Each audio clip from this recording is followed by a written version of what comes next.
Hello everybody, and welcome back to another Vorago guide. This time I'm going to be covering the TL5 role, which stands for Top Lore Voke 5.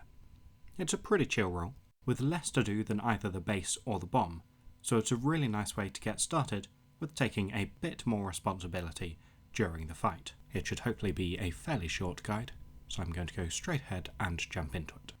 To begin with, before drop down, you want to position yourself over to the east side by this little gap in the rocks over here. This should drop you down over towards the west side of the arena, and in the middle of the west side, you'll see here, there's a small gap in the rocks that you can climb over.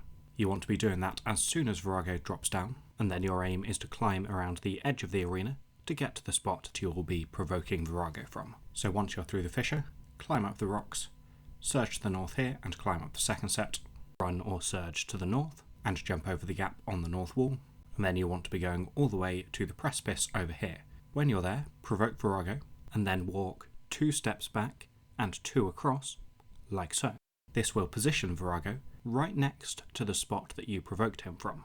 Once he's there, the base will provoke him back. You can then run back to that spot and click Vorago to jump on his back. As you do so, you'll grab the first of 3 maul pieces that you'll be collecting throughout the fight, so make sure you've got a free inventory space before you jump. As a quick note, during this phase while you're running around, there is a reasonable chance that you'll be getting bombs sent at you. You'll probably get at least 1 when you're initially climbing over the fissure, and then you may get some more when you get up to the top. So watch out for these, pray mage and keep your health up. You'll be soul splitting pretty much the entirety of the rest of the fight, so it's fine to eat some food here.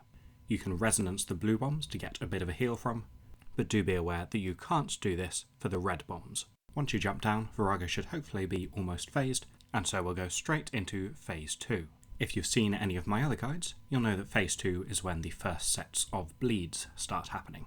As the TL5, our job is to take the 5th bleed of each set. The base will take 1 and 2, the bomb tank take 3 and 4, and then once the bomb tank has taken the 4th bleed, you provoke Vorago, and he will hit you with the 5th. Use freedom to clear the bleed, or if for some reason you don't have freedom up, you can clear it with escape.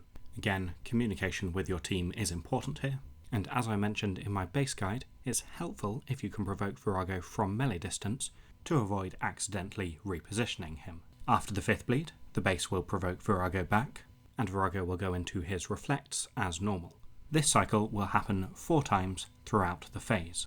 After the final DPS check at the end of the phase, Vorago will drop the 2nd weapon piece. Grab it now if you can, but it doesn't matter too much if you don't, as it will drop down to the next phase with you. For Phase 3, there's absolutely nothing special you need to do as TL5, you are just acting as a DPS role, so we'll skip this and move straight into Phase 4. During Phase 4, there will again be several sets of bleeds, and we'll again be provoking after the 4th bleed so that we take the 5th.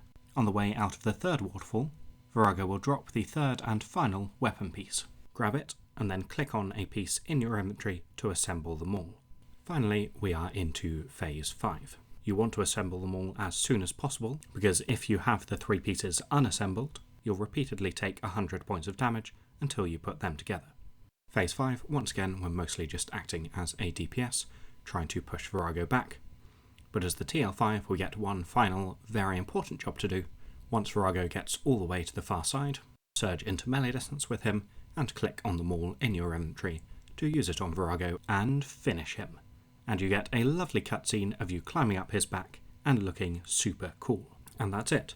Like I said, the TL5 role is a really nice one to take to start playing a bit more of a part in the Vorago fight.